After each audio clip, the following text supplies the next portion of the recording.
From the Celebrity Theater at Sunset and Vine in Hollywood, it's the Merv Griffin Show. Today, Merv welcomes Orson Welles, Barbara Leeming, Meredith Salinger. And now, here's Merv.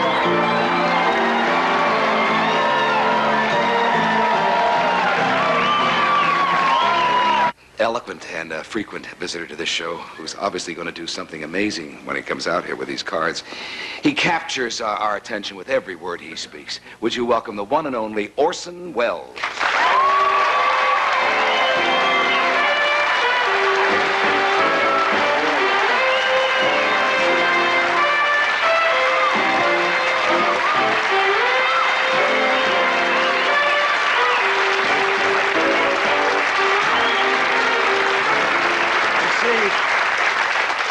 You have lost that 20 pounds that you lost last year. I'll get you and for that. Congratulations. Thank you. And look at you. You have dropped about what? But losing a lot with me is so little in its general effect. Orson, it's very just beginning. noticeable. Anyway, I have 2 decks. you have 2 decks. Untouched by human hands. Sealed, provided for us by the property department. Give me one of them, either one. And now I would like you to check on a monitor, because I want to be sure that the audience out there is getting the picture of what's going to happen. You don't want me here next to you? Not for just the second. I will call on you at the moment of the climax. At the climax. I don't come around for climaxes. All right. Was it because I lost all this weight? Is that why you don't want me standing here? You can stand here if you want to. I want you to check the... I'll leave, Orson. Houdini never asked me to. All right. Would you hold this, please? That's right. Do me a favor and unseal it. Thank you. We're going to do a little card cheating. You know that there isn't as much card cheating as there used to be on as grand a scale, because we don't travel nowadays in liners. And when you used to go back and forth across the ocean in 5 days, that was just the right turnaround to set up the mark, make the killing, go back in the other direction. And there were great men, people like Titanic Thompson, any number of... I'll tell you what I'd like you to do. Would you shuffle the pack very well, please? 2, 3 times, I don't care how many times. And Titanic Thompson, as a matter of fact, had a niece who is alive and well, and you all know her, because she became a famous movie actress. And she used to work with him on the boats when she was a young girl. That's why I can't tell her name. But she's told me a lot about how they used to work. And of course, the real cheating is minuscule. It's a deal a second or a third or a bottom or a little work with a shiner or a cold decking, holdout, all that kind of thing was used once or twice in a game if it was necessary. But sometimes the game and its outcome depended on the whammer. Because whamming is a very interesting aspect of card cheating. You know, the psychologists have tried to study why people are gamblers. Well, the answer is easy. We want to make some easy money. But the parapsychologists have discovered that what the professional gamblers have always believed in, which was the whamming, the ability of some people to influence the outcome without touching the cards. Now, of course, you don't believe that. But maybe we can prove it. Have you shuffled the cards well? Have you taken the jokers out? Yeah. Good. No jokers? Well, all right. What? I shuffled them in. Is that okay? You shuffled them in. Look and take out the jokers, would you? Because it must be a legitimate pack of... and I'll tell you, would you pick up the deck of cards, the case, and would you stand up, please, miss? Thank you. Would you throw the deck, the case of cards anywhere in the audience, please? Thank you. Will you pass the the case to any gentleman who has a pocket. You have a pocket? Good. We're going to use it later. Good. Good. You have completed your operation? Looking for one more joker.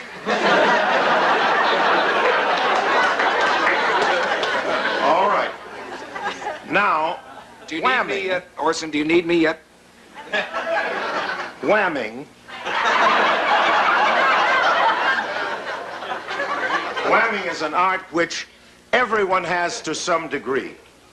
I don't really need them, but thank you so much for getting them. And there are whammers in this audience. I'll bet a lot of you are and don't know it.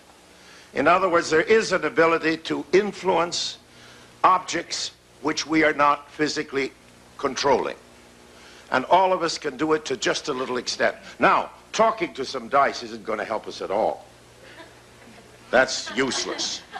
You know, people, all that. But if all of us will work together for the sake of this lady who's going to watch this show, who's giving you a lot of pleasure as moviegoers, I want you to wham as she used to wham.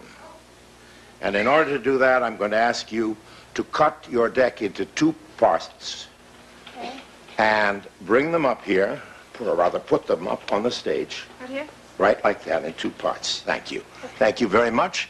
Now, whoever has that deck, will you, sir, toss it to or hand it to a gentleman who also has a pocket? Will both of you come forward here and stand here? That's very nice of you. Thank you. I want to make it very clear to you, ladies and gentlemen, that at no time do I touch these cards, nor does my old friend Merv Griffin, who seems to have left us. Hello, what's your name? Norman. How are you? And you? Bernard. Hi. Now, here's what I'd like you to do. That was just a trick of mine to get you here. Throw it away. Now, what I'd like you to do is you come over here and represent this group of cards, and you represent this group of cards. And I want you to pick up that deck, please, with your hand. Will you please count the cards down, face down on the stage floor? 1. Now, you can stop any time you want. I'm not going to try to influence you, but you stop when you feel like it. Did I influence you? But somebody in the audience did, probably a lot of you, because you don't know the card he should stop at. But if you were whamming properly, it all worked. Now, will you take the rest of those cards and put them face up on the stage, spread them out. Now, those, we could have stopped at any of those cards, right? Okay. You, sir, the same thing. Pick up your deck. Again, count down. Now, you can stop when you feel any influence at all. On your own initiative, you stop. You want to change your mind. Would you like to take a card from the bottom, or the middle, or the other part? You stick with that? Yes. Absolutely. Will you take the rest of the cards and smear them out? The cards could have been any one of those, right? Will you put those cards in your pocket, and you put these cards in yours? We are left with 2 piles of cards, which have been randomly placed in their position, but are in the condition they are because of various secret whammers in this gathering. All right, now, here's what you do, sir, please. Pick up that group of cards and deal me, you're a dealer now, deal me 2 hands, face down. 1, 2, 1, 2, 1, 2. That's right. Will you do the same thing? You're the second dealer. Now, you're dealing to somebody that we're wishing very well to. A lady that we hope we have served by the cumulative effects of our whamming. Will you turn over the top card there? The Ace of Spades. Will you turn over the top card of that? The ace of hearts. You turn over that card. The ace of clubs. Now, it would be impossible if that should turn out to be the ace of diamonds. But just on the chance that a genius of a whammy is in this audience, will you turn it over? By God, he did it. Thank you.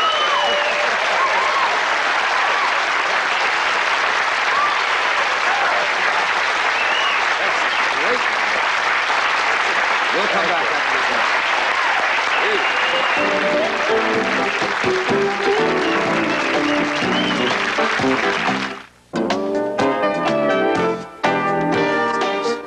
Well, Orson, you've celebrated and gave us no warning at all. I mean, I would have planned a major birthday cake.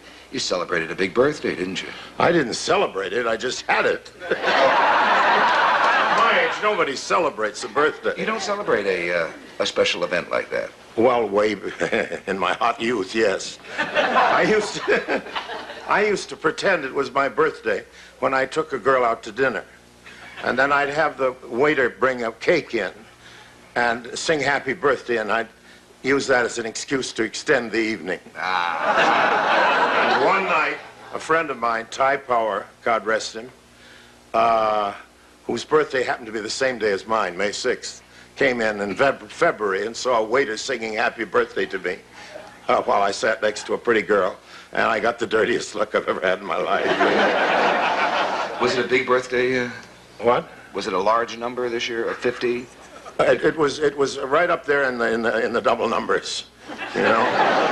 It was. Well, 10 would be a double number. It's 10 Celsius. I'll tell you what happened to me that made me happy about being 70 years old. 70. 70. 70. Yeah. Thank you. Believe me, it's nothing to applaud about. But they didn't expect you to be here past 50. I'll tell you why. What was my good luck? I thought I was 70 last year. So I went through all the misery of being 70 a year ago. So this one is free. Well, that was wonderful to have two of them, right? Two, yes. Yeah. I suppose. But no celebrate, just let it slip by and... Oh, no, I hate birthdays, you know. Really? Really.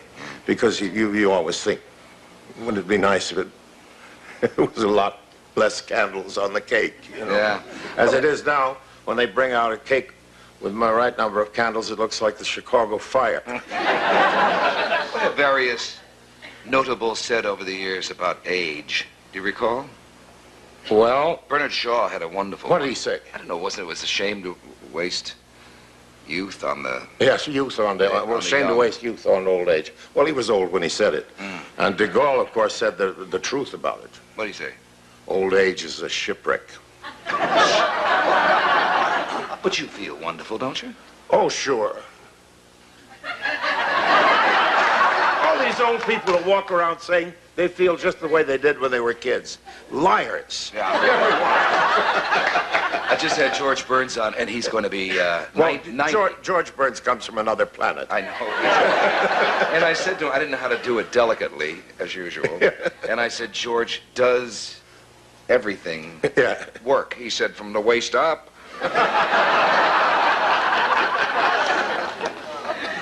We're going to be talking a little later on the show with the author of your new biography. Which I'm proud to say is a bestseller already. I know. Yeah. But Orson, it really surprised me because I know you well, Yes. and you've never wanted trips down memory lane. I didn't give it to her. Oh, It's an unauthorized biography. but you're speaking And to her.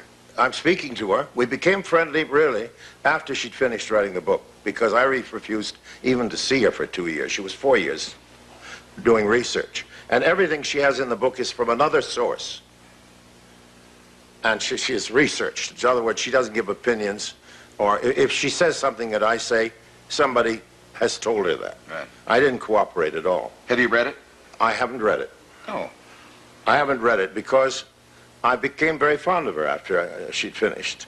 And I'd like to remain that way. I don't know what she's got in that book.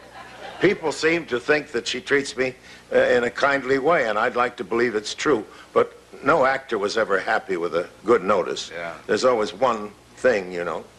Are there certain parts of it, of your life, that were really joyous? Oh, yes. There's certain parts of almost every day that are joyous.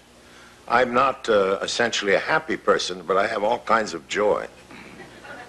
And there's a difference, you know, because joy is a great big electrical experience. And just happiness is what, oh, I don't know, it's a warthog can be happy. And I don't want to knock warthogs. Why did I pick on them? What about painful times? Enough of those to do. I'm saving those for my book. Yeah. Were they usually associated, though, with your work? The pain? All kinds of pain, all kinds of pain. Bad conscience pain, too, you know. That's the worst, the regrets, the things you think you didn't, the times you didn't behave as well as you ought to have. So that's the real pain. The women in your life are... Women in my Oh, life. Orson, they're fascinating to everybody. Now, come on, if you're going to write your own book after...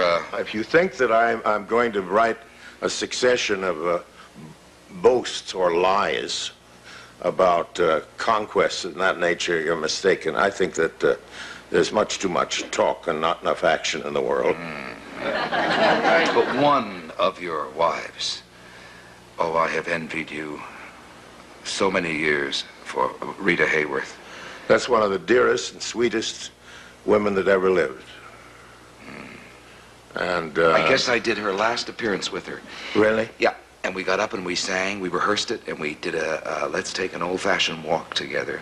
And it was just, it was early, very early 70s, 1970, 71. Before the disease had really... Before the Alzheimer's, yeah, which no one knew. No one realized. They thought, they all said, she's a drunkard.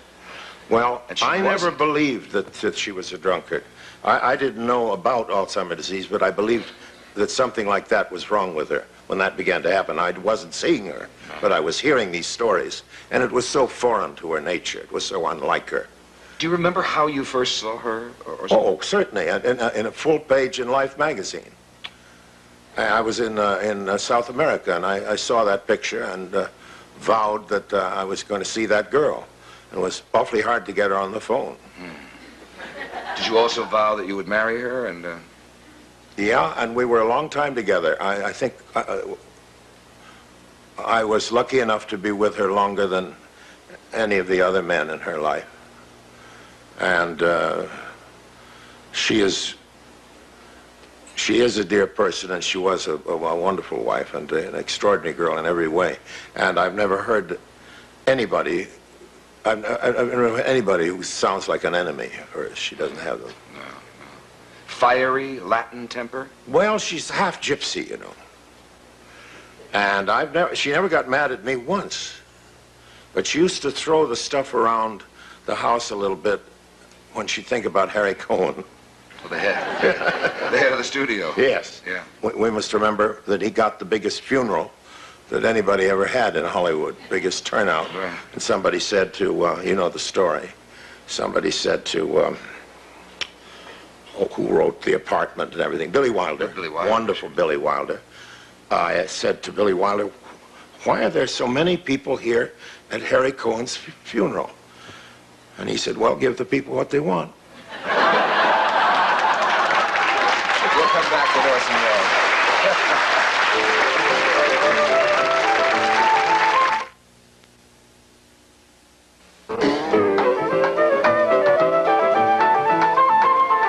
One woman, Orson, I wanted to ask you about, that you knew well and know well, and that we know really very little about except her performances, and that would be Marlene Dietrich. Yes. What kind of woman is she? Well, she's the most loyal friend that anybody could ever ask for. Her loyalty is ferocious, and her professionalism is impeccable. She has a marvelous sense of humor. She was one of the all-time glamour people. And we did our magic show together, you know, for a long time. And so we had not only a long friendship, but also a long professional association. How would you compare what we are experiencing on television, Orson, these prime time, well, they're called soaps, they're prime time dramas. I'm talking about Dynasty Dallas, Falcon Look, they're Crest. soaps, come on. They're soaps. How would you compare There's nothing those? wrong with being a soap. It's a perfectly legitimate form. But isn't that exactly what you were doing on radio? Those No. I acted in soap operas in the day to make my living. I did a lot of those. I remember I played a cad in one of them. I was trying to seduce a girl. It took us about 13 weeks in one rumble seat to get anywhere.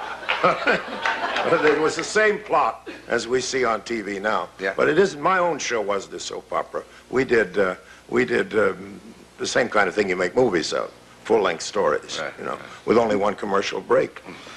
And you were what? At what age at that time? About 20? I was young. Young. And All that success at that age, hard to handle or easy to handle? you know that anybody who has trouble being successful doesn't have any sympathy from me. But at 22, Orson, you But were, I you was were a- the child genius of I was Broadway. a success at 16. Oh. I was a star in Dublin, so I was an old-timer by then. And I was just awful busy, you know, and awful lucky. I had a tremendous streak of luck, and I was very grateful for that, because I'm not being fake modest talking about luck. I do really think it has everything to do with anybody's life. Take a break and we'll come back and meet your biographer, even though she's not approved. Not approved. Well, Not authorized. oh, she's approved but not authorized. She'll be out here right after this message.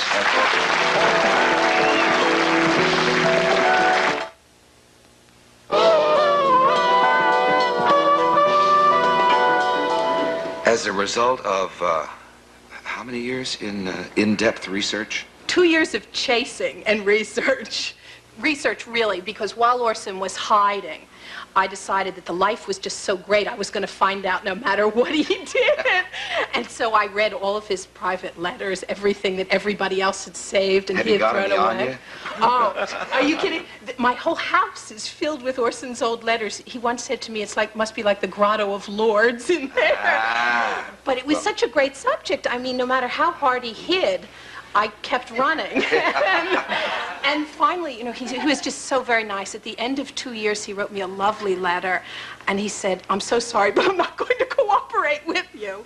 And I thought... And he already had? No, he hadn't done anything. He hadn't even answered a letter for 2 years. For 2 But years... I never asked her to show me what she was No, writing. no, that's true. And I wouldn't have never showed asked it to to you. check even facts. No, he Well, here hasn't... we're into a major conversation. I haven't even introduced Orson's biography to you.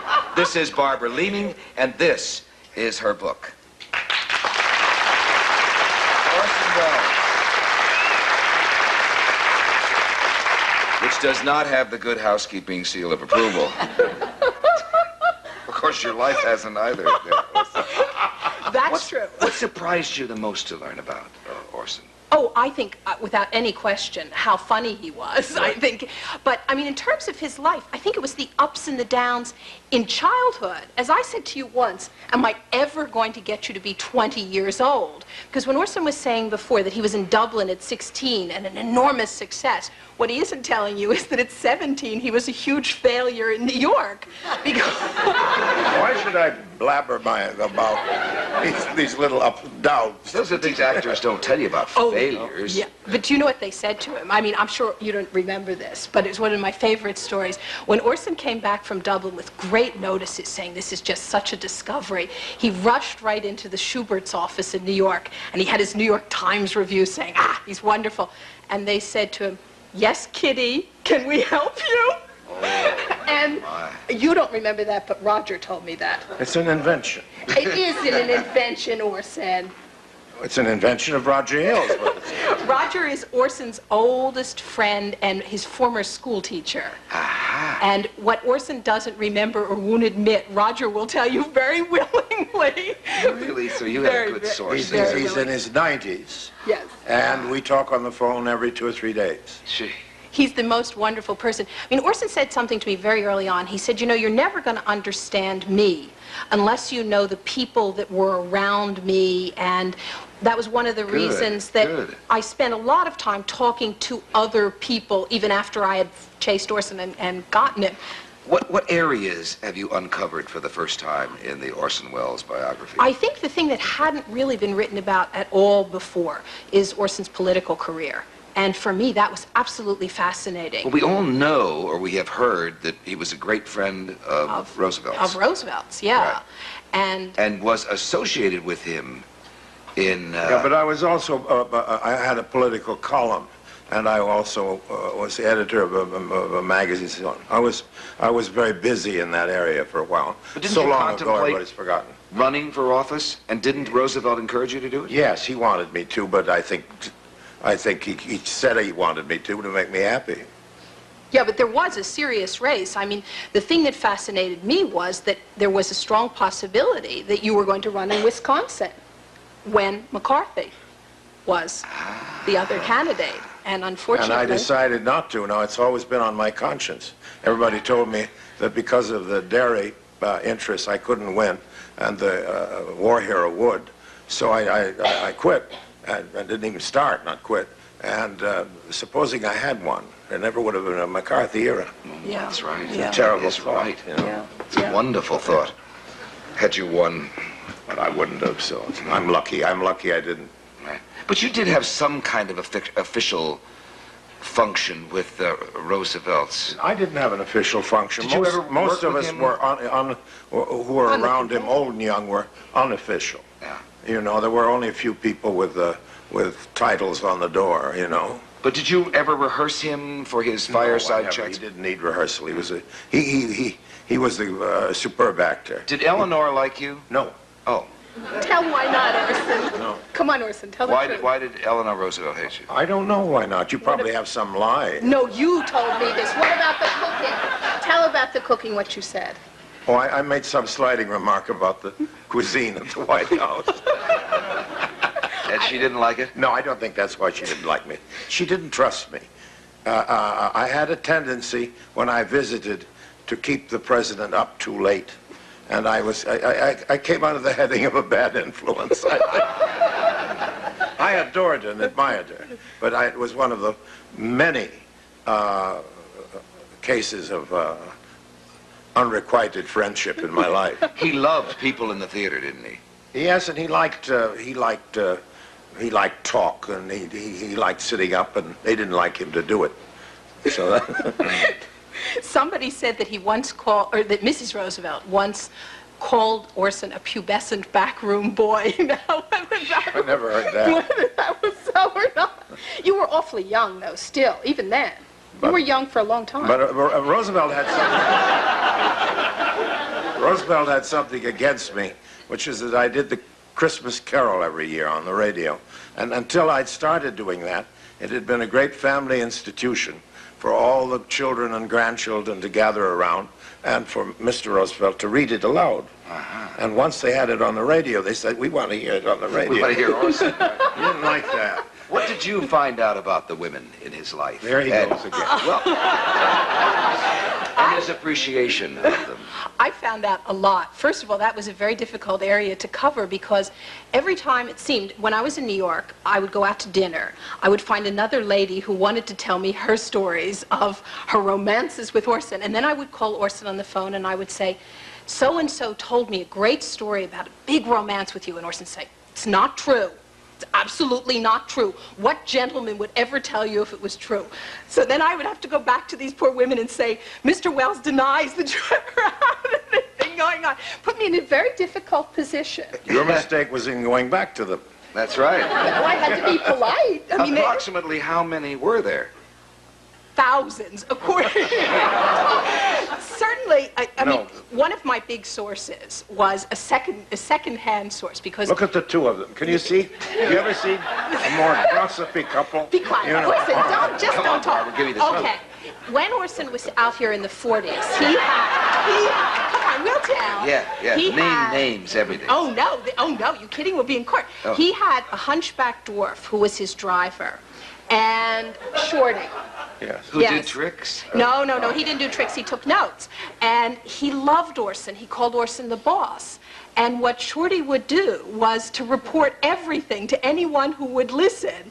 And he also, I think, would make things up half of the time, too, because he'd say, oh, you know, all those women, they love the boss. They just love the boss. So I had people who, how many years later is this? 40 years later, were remembering these stories, these absolutely outrageous stories, which I still don't know if they're true or not. And I'd say, how did you find that out? And they'd say, oh, Shorty told us. So you see, it's all from them. It's all a tissue of lies from a lot of people who are safely gone to their reward. Sure. There were a I'll lot of probably real have ones. Shorty on the show very soon with his book. He was a great character. Was he? He'd been a burglar, a second-story man. He was small enough they could put him through a transom. And Joe Cotton and I used to have him working for us in New York. And when we went to Hollywood, we tossed to see who would lose, and the one who lost got Shorty. Oh, But he was devoted and wonderful. And once when I was broke, or very close to it, one of the many times when that's happened, Shorty heard about it. He was living in retirement here in California, and I was in Paris. And he arrived suddenly in Paris with his entire earnings, which he wanted to give me. Oh, that's so sweet. And I said, of course not, you go back with him, and God love you. And I took him to the airport, only he took a plane for Vegas. I'll show you the book once again, and we'll come right back with Barbara Leeming and Orson Welles after this message.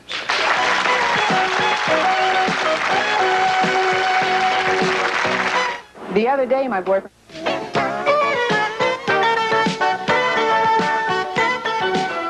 In a moment, we're going to run a clip from one of my favorite movies of Orson's past, Third Man, which he did with Joseph Cotton. And I think the clip will include that. But I want to show you some stills first, and let's see what Orson has to say about these here.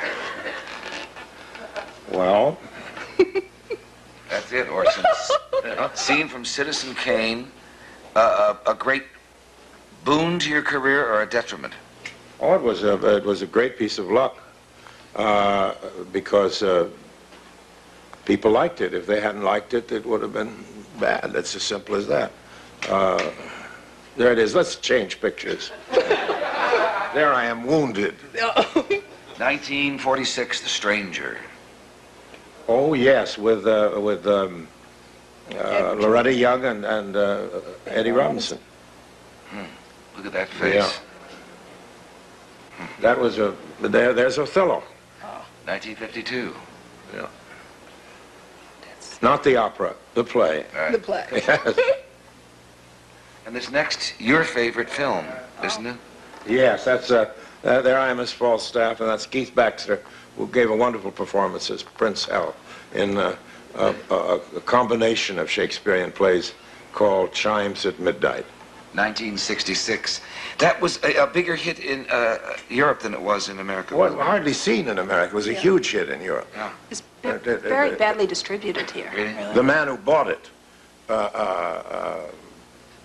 didn't have the financial resources to Is it sell some of your best film work in that film, Chimes at Midnight? I think I'll ask her. She's a professor of movies. She knows more about these things. What do you think? Than I do. I think unquestionably. I mean, I think that's one of the things for me that I hope people will do is look at the other half of Orson's career.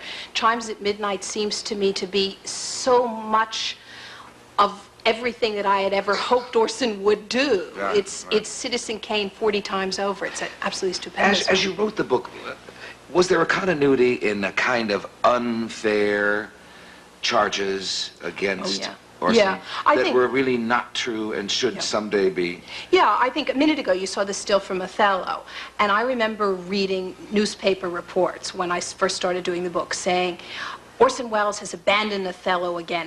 He never wants to finish his films.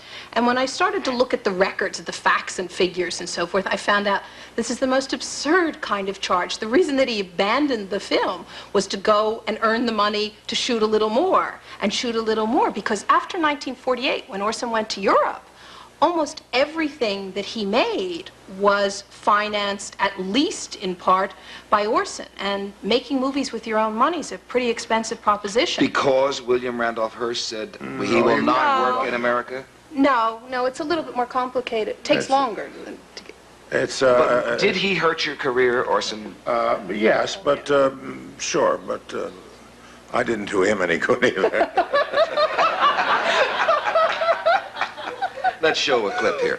Let's show a scene from Third Man. And this is a scene with Orson and Joseph Cotton. I guess it's the amusement park scene. What a film. Oh, some of the most famous Wonderful lines. director, Carol Reed. Listen to these lines. Watch. Holly, I'd like to cut you in, old man. There's nobody left in Vienna I can really trust, and we've always done everything together. When you make up your mind, send me a message. I'll meet you any place, any time. And when we do meet, old man, it's you I want to see, not the police. Remember that, won't you? Don't be so gloomy. After all, it's not that awful. Well, what the fella said. In Italy, for 30 years under the Borgias, they had warfare, terror, murder, and bloodshed, but they produced Michelangelo, Leonardo da Vinci, and the Renaissance. In Switzerland, they had brotherly love. They had 500 years of democracy and peace. And what did that produce? The cuckoo clock. So long, Holly.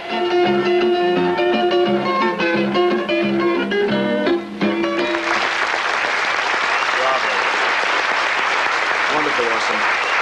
You know, I wrote that line and then was indignantly denounced by all the Germans because it turns out the Swiss don't make cuckoo clocks. The Germans do. The Germans do. In the Schwarzwald, yes.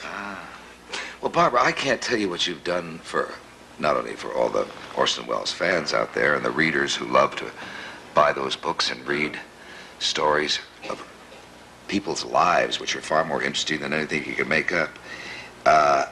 You've allowed Orson now to come on the show and talk about his past, which has been a no-no. I know he hates to talk about his past. I know. I have found out more today about that man over there than I have. She knows more than I do. Our congratulations to you Thank on you this so much. biography. And thank you, Barbara Leading. Thank you. And thank you, Orson. We'll come back after this moment.